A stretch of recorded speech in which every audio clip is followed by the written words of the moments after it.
I never thought I'd say this about an attorney, but Ellen Wood is becoming a national hero for the work that he is doing in fighting against the left on the legal side, on the legal front. So this is from the Daily Wire. Famed attorney for Rittenhouse Sandman has Twitter account locked. I'm going to take Jack Dorsey's ass down. Do it. Do it. Yes. He has been abusing the First Amendment of this country for his own agenda. And you know what? I am tired of these squishy conservatives who back the idea that because Twitter is a private company, that they have the right to silence free speech. You know, and we heard the Ben Shapiro's of the world talking about this kind of stuff and how, well, you know, I don't want to do a Ben Shapiro impersonation, but, you know, he would always talk about how it's a private company, so he doesn't think anything should be done, and how if it really gets that bad, then the free market will bring another one up. Unfortunately, that doesn't happen because what we have is a company, a monolithic, monopolistic company that has a death grip on the industry, and you have regulatory practices that don't allow other alt tech sites to really reach that level. It's almost impossible.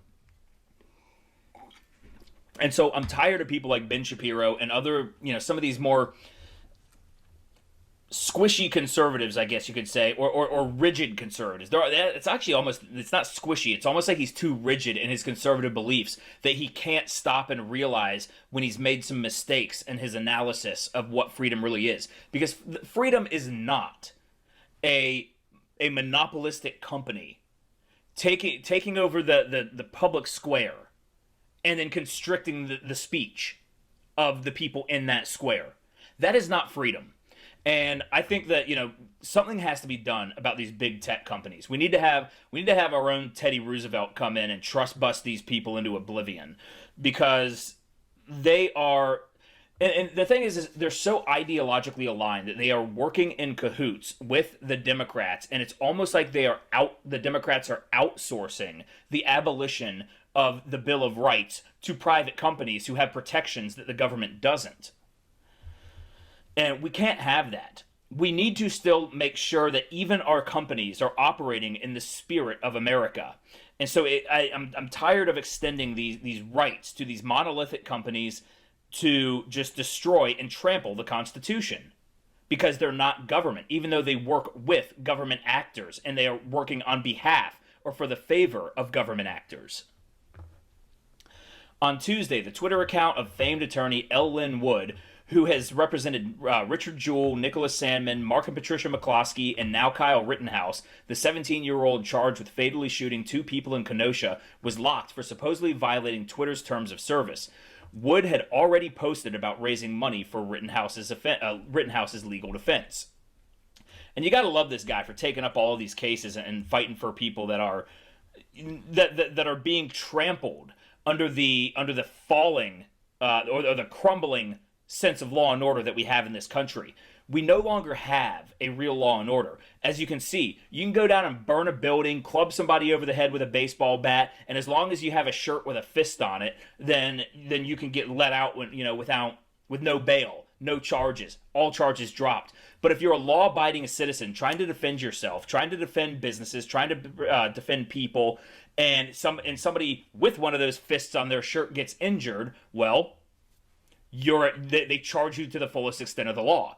There is no equal application of the law anymore, and it is great to see Ellen Wood going out and defending the people who are being victimized by all of these corrupt prosecutors, these corrupt district attorneys, these corrupt mayors and corrupt governors. Now, before you say, well, your shirt reads Black Lives Matter. No, it doesn't. It reads Black Lies Matter. I don't know if you guys watch my show Revved Up. I know I haven't put out an episode in a while. I've been so busy putting out these videos, and I'd almost rather give you guys more content. But I did 3 episodes called Black Lives Matter that corrects the narrative of of all of the lies that are being told to the black community that is creating all of this racial division and stirring Black Lives Matter and stirring up all of these riots and protests. And so if you're interested in getting yourself one of these shirts and stirring the pot with your leftist friends, there's a link to my Teespring store, which only has a couple things in it. I wasn't even really ready to launch it, but I figure this is so topical and some people might want this, walk into a Trump protest and get some double takes. I'm sure you'll get some comments on this shirt. But anyways, if you're interested in getting it, there's a link to the Teespring store down in the description below. So Wood, furious, told Fox News that he intended to sue Twitter and its CEO Jack Dorsey, asserting, "I'm going to take Jack Dorsey's ass down. He's been abusing the First Amendment of the country for his own agenda," and that is absolutely right. That is absolutely right. I think there was I think it was Google can actually control about a 10% shift of the vote towards Biden just through how they show favoritism through their monolithic tech platforms. And it's the same with all of these other CEOs. And honestly, I'm tired of these people lying to us because they always say the same damn thing every time, and they say that they don't have any political bias. But there's a 1,000 that is 1,000% false. And there is absolutely no question about it. They can sit there and lie to our face. They sit there and they lie to Congress. Each and every one of them. Whether it's Mark Zuckerberg, whether it's what is his name, Pichai or whatever from Google, Jack Dorsey, all of these people, they need to be in prison for lying to Congress, for lying under oath, for perjury. They should not be free men. They should not be allowed to continue to trample all over the American rights, the American spirit, and the American ethos. Wood stated that his account had been locked for glorifying violence. He's doing his damn job as an attorney, talking about the case that he has taken. How is that glorifying violence? The reason is that he's trying to fundraise for Kyle Rittenhouse's defense. And so Twitter does not want any funds to come in because they don't want Kyle Rittenhouse to even have a defense. They are choosing legal sides. Therefore, they are a damn publisher. They are not a platform. And this is why we need Section 230 reform 3 years ago. And for those of you guys who aren't really familiar with Section 230 reform, what it means is, so you have a platform and you have a publisher. And if you're a platform, you allow people to post on your platform and you do not curate what people post. So you don't really have the right to censor. So that way, if somebody defames somebody, if somebody slanders somebody, and that person wants to sue, the only person they can sue is the person who posted the defamation or the slander. They can't sue the platform for hosting it. But if they are acting as a publisher, if they are curating what is and isn't allowed on their platform, what people can and cannot say, well, then all of a sudden that makes them a publisher because they are choosing. And that makes them just as liable as the poster in a legal sense for whatever defamation, slander, or anything like that. And it would absolutely sink these companies with lawsuits. It would run them into the ground. But what they've been doing is they've been acting as a publisher while reaping the benefits of a platform. So they're literally having their cake and eating it too. And we cannot allow that to continue. So Wood stated that his account was locked for glorifying violence. He continued, "I knew that they were going to censor me because I'm sending a message of hope. I'm sending a message of truth. And I'm sending a message that Kyle Rittenhouse is innocent." And this right here is right at the heart of it. I'm sending a message of truth. Because the big tech giants, the left in general, because we all know that the big tech giants are all completely ideologically aligned with the left. And the left does not care about the truth. They have no allegiance to the truth. All they care about is the narrative that progresses their ideology, that progresses their agenda, that cements their power. So if you speak the truth and it goes against their narrative, all they want to do is silence you. But the problem is that creates then echo chambers, because then people flee Twitter and then go to Parler. And now you just have a right-wing echo chamber on Parler and a left-wing echo chamber on Twitter. And that is how you get all of these journalists who don't see anything outside their own bubble and continue to perpetuate these narratives. Although, all of them are ideologically aligned too. So I think even if they saw information that counteracted, what their agenda was, they wouldn't care, because they're just as bad. They're just as corrupt as Twitter and Facebook and YouTube and all of these other tech platforms. In fact, Facebook is now implementing a regulation that you can't say anything that might make them sketchy in the legal sense. So if you say, I bet it's going to be enacted, I think, October 1st. So me just calling out Facebook for that, they'll have the ability to block this video from Facebook just because I called them out on this, and it could bring legal ramifications to them. So the censorship is, and it's backfiring on them too. It's not working because we're able to see they can't ban all of us. It's just not possible. And so we keep cropping up, we keep showing the truth, more and more people keep seeing it, and we just keep chipping away at that leftist base and bringing them under the tent of liberty and freedom. So it's a losing proposition nonetheless. And then also when they ban something, like when they banned all the QAnon accounts and all that kind of thing, all it did was make people say, what are they banning them for? Kind of interested now. Now they go and they check out QAnon and they realize that it's absolutely nothing what the media was telling them it was.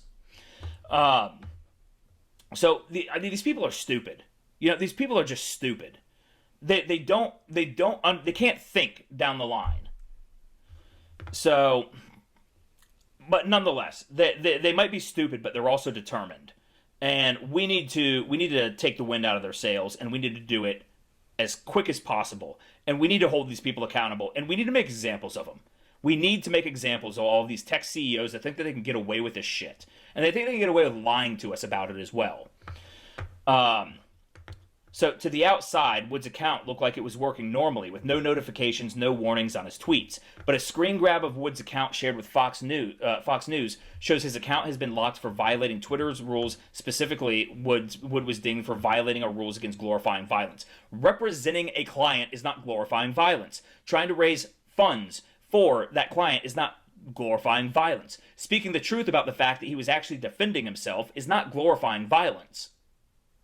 But it does make the left look bad because the left were the ones actually committing violence. Meanwhile, they allow people like Sean King to go out there and tell people to go out and keep causing all this violence. If you're on the left and you're out there telling people to keep the riots up, to go out there and keep causing mayhem, they're never going to ban you. They're never going to ban anybody on the left for doing things that are far more in your face, far more obscene than anything people on the right do. So Wood stated, "Everybody thinks I'm still on it unless they know I've been blocked. That's why we're getting the word out that they censored me for 9 hours. I have no idea how to get back on. They didn't give me any instructions." After hours had passed since the account was locked, Twitter issued a statement. And I think we've all heard this line before. "This account was incorrectly actioned. This has been reversed and the account has been reinstated." How many times do we have to hear that things were accidentally actioned or incorrectly actioned before we... How many times do they have to backtrack on errors that all lean one direction? How many times do we have to hear that? There's the story of the boy who cried wolf. Big tech has been crying wolf on this, playing innocent, playing like, oh, it was just a mistake. It was just a mistake. Well, how many times can you make a mistake and it always goes against one political side? We are not buying it anymore. We know we're being lied to, and we're sick of it.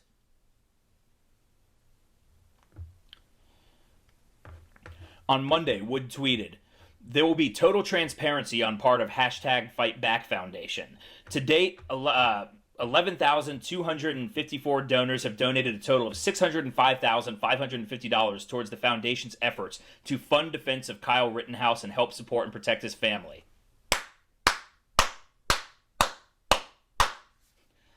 You gotta love this guy, L. Lynn Wood. I mean, he is just becoming a champion of the freedom-minded people, of the liberty side, and it is great to hear. And he got his start. Yeah, well, they'll get to that in a minute. So, here's a tweet from Ellen Wood. There will be total transparency in the Fight Back Foundation. Oh, and then he added sardonically, $0 from Microsoft, Apple, Bank of America, or MLB. And it's the MLB one that really hurts me. Man, I love baseball so much, It's such a great game, and it was always felt like the last bastion of the sports world that was not delving into this identity politics, that was not going into this left wing culture, and now they have, and it's breaking my heart. I mean, I'm an Atlanta Braves fan. I personally have not seen the Braves put forth any of this messaging. So as much as I can ding MLB for it, I remain a steadfast Braves fan. But if I see some of my Braves players coming out with all this Black Lives Matter bullshit and all this leftist, cultural identitarianism, I don't know that I'm going to be able to stick around as a fan. It's going to be really, really difficult to see. It's going to break my heart because baseball has this toughness, this grittiness to it, and it's a clown game. Baseball players are goofballs. They like to prank each other, and it's not supposed to be this serious activist organization. Baseball players aren't like that, and it sucks seeing that some of MLB is falling to this now, and it's just, it breaks my heart. It really does. So Wood says he's been accumulating a mountain of evidence to support a lawsuit against Twitter for discriminating against users based on political speech. Godspeed, Ellen Wood. I mean, I hope you take them down, and you take them down hard. And I want to see these people locked up. I want to see them in prison because they have violated our trust over and over and over again, and they just have the audacity to just keep lying to us when we know that they're lying. These people are evil, and they think we're stupid. Either that, or they think they're untouchable. That's what I think it really comes down to, is these people think they're untouchable. Well, we need to show them they can be touched. And, not by us, but by the people they're in prison with. I know, I'm getting a little vitriolic, but that's how, I can't help the way these people just rile me up. So when Wood first became famous while defending Richard Jewell, who was falsely suspected of bombing the Olympics in Centennial Park in 1996. Jewell was serving as... Okay, we don't really need to hear about Richard Jewell, but if you haven't seen the movie Richard Jewell, which was directed by Clint Eastwood, I love Clint Eastwood. It was actually a pretty good movie. You should check it out if you haven't seen it. But let's see. So that's still more about Richard Jewell. That's just not pertinent here. Wood represented Sandman in his lawsuit targeting CNN. After CNN settled out of court, Wood stated, long day up and back to Kentucky for 26F conference with court. At Todd McMurtry. And I have more to do in pursuit of truth and justice for Nicholas Sandman, a fine young man. We will do it. Thanks for kind and supportive comments. Tired, but the pursuit of justice feels really good today. And it was really cathartic to see Nicholas Sandman. I think he's won 3 lawsuits so far against the media for defamation. And Ellen Wood just compiled an entire list of everybody who defamed him and said, we're coming after all of you. And I am happy to see that. I am very happy to see that. And so far, he's won 3 cases. I mean, Sandman is probably, I wouldn't be surprised to find out he's a multi-millionaire at this point, and he deserves it. Good for him. Good for him. And it was funny because, I remember when he beat CNN, Brian Stelter got on air and started speculating about, oh, well, he probably only got like $50,000. It's like, dude, there's a non-disclosure agreement, and you're sitting here speculating about how much money CNN paid out to him. Your boss. I'm surprised Stelter even has a job. Not just for that, but for the fact that he's just absolutely terrible. And basically all he does is sit there and comment on Fox News. Him and Oliver Darcy both. That's all they are. They're just Fox News reply guys. Okay, so that's the story. But anyways, this is great to see Ellen Wood fighting back and going against the tech giants, and I really hope that this is just the starting point of him going down the road to taking down the tech giants, because they really need to be reined in. They do feel like they're untouchable. They are absolutely arrogant in how brazen they are at lying to us, and just the repeated, oh, it was an honest mistake. It's anybody remember that episode of South Park with the BP oil spill where everything kept happening, it kept getting worse and worse, and it showed the CEO of what was it, BP, just and he was getting like more and more seductive each time, being, here at BP we just want to say we're sorry, And it just got worse and worse and worse as it progressed, as the mistakes BP was. Yeah. Anyways, I'm sure a lot of you guys have seen it and know the reference, but that's essentially what these big tech CEOs are doing. They're the BP CEO from South Park saying, "We're sorry," as they make the same mistake over and over and over again. Anyways, guys, that's the video. Go ahead and hit the like button. Subscribe to the channel if you haven't already. Also, don't forget to follow me on Facebook, Twitter, Instagram, and Parler at Ram Thorburn. And if you want, go ahead and pick yourself up one of these Black Lives Matter shirts at my Teespring store. Link in the description below. Also, if you'd like to contribute to the channel, there are links to my Subscribe Star, Patreon, and PayPal down in the description below. Anyways, guys, thank you for watching. I hope you have a wonderful day.